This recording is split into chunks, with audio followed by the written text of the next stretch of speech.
Hi everybody, today we're just going to give you a brief overview of how to drain your vehicle ready for winter. We're getting to that time of year now where it's important that if there's any danger of a frost or any danger of the water inside your van freezing, you must drain the water down. Obvious reasons: as water freezes it expands. If it's got nowhere to go, it's going to cause some damage. It's going to break a connection on a tap, pop a pipe off, damage your water heater, so on and so forth. So the important thing is to get all the water out of your water system. First thing to do, we need to isolate power to the pump itself. So different models have different ways of doing it, but we're in a Bursner today. The easiest way on most vehicles is just purely simply to turn the water pump off. Some vans may not have a water pump switch, in which case again the easiest way is to actually turn the 12-volt power off. Alternatively, you can always pull the pump to the fuse or disconnect power at the pump itself, but by far the most common way is just a pump switch and just turn the pump switch off. We're still inside the van. We'll go to the next stage, which is to open the taps. This will prevent any airlocks in the system. So here we have a monoblock tap, so hot and cold combined in one. So on a monoblock tap, find the centre, open the tap. We've already turned the water pump off, so on a micro switch system there's no danger of the pump running and burning out.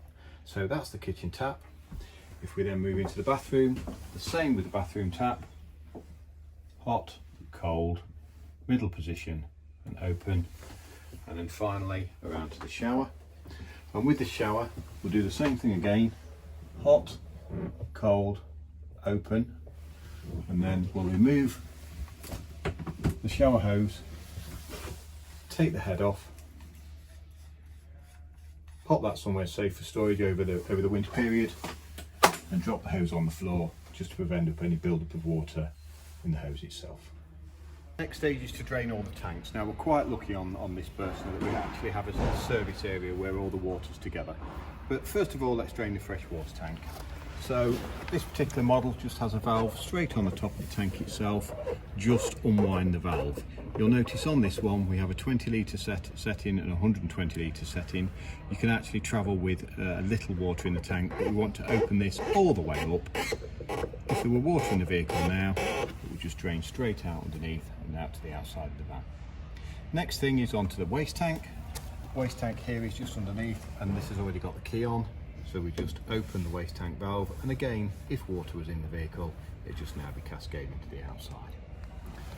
We then go to the water heater, and this is probably the most important thing because of the cost of the water heater itself. A couple of different types of, well, several different types of water heater on the market, but a couple which are really common. This is the Truma Combi, which has an automatic drain valve. So it will, should you forget to drain it, or it will drain itself on temperature.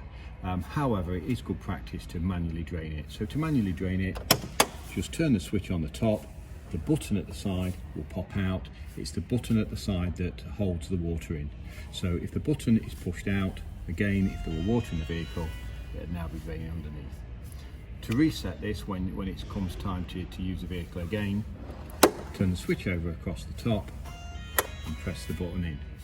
If for any reason the switch on the top doesn't hold, as I say, it is temperature related. So if you find it's just spinning and it won't hold across itself, just turn the heater on, run the heater for 5 or 10 minutes on the blown air heating setting. The residual heat from the blown air ducting pipe will warm the drain valve enough for it to hold to allow you to press the button in. Next thing to do is drain the pipework. Not all vans have pipework drains, but Bursners do. The drain valve for the pipework is here.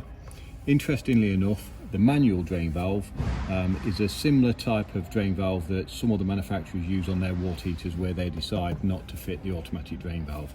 So if you see a drain valve like that, quite common, just lift the valve up so it points at the air, and that'll points at the sky, and that'll drain the water out of the pipework. Again, when you're shutting this, it can flap either way, makes no difference. So flap is closed, open up is open, but leave these all in the open position, and it'll just let any water that you've got fade away. The thing to do is drain the toilet. On motorhomes, we're quite lucky because most motorhomes take their fresh water feed from the main water tank. If that's the case, all we have to worry about is emptying the cassette. However, there are a couple of motorhome manufacturers, and more so caravans, who have a separate freshwater feed for the toilet. If that's the case, you'll find there'll be a drain valve here or here. So if you put your own water feed in specifically for the toilet, you need to drain the toilet's fresh water. Apart from that, if you're on certainly any of the products that we sell across the German range, it's just the main cassette toilet that you need to empty, as you would do just in normal operation.